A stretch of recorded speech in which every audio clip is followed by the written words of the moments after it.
Okay, sa video na to guys, ipapakita ko kung paano ko sinetup yung Starlink ko.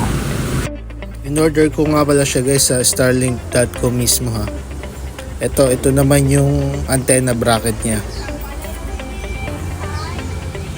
Tapos guys, ito yung antenna.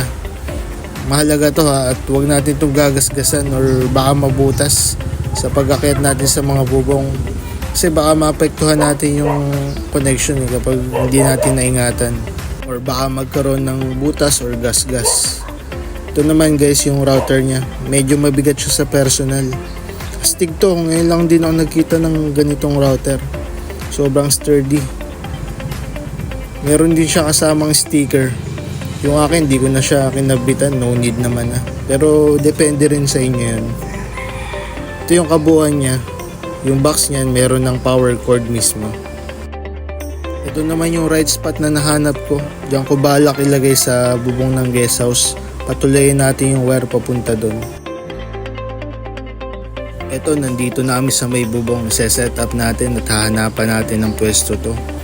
Mahalaga rin guys na may kasama tayo or katulong tayo na taga-alalay man lang.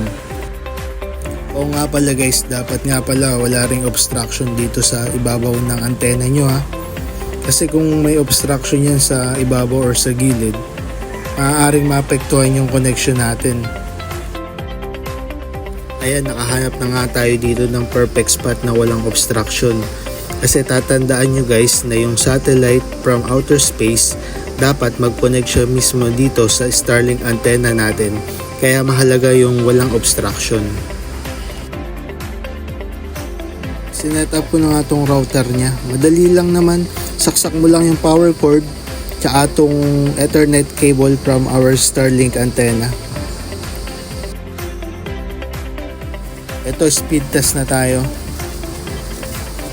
Ito, kung makikita mo naman, pumapalo siya ng 100 Mbps up to 200 Mbps.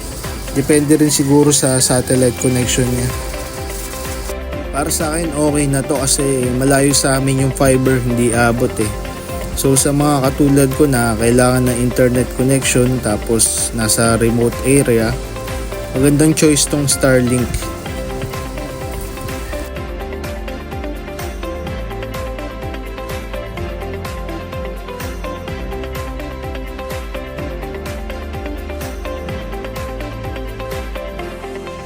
Pagdating naman dito sa Wi-Fi connection niya, ayan, makikita nyo 9 device kaming nakakonect pero okay naman yung browsing. Sinubukan ko rin to sa game, hindi naman siya malag. Tsaka sa mga videos, okay naman.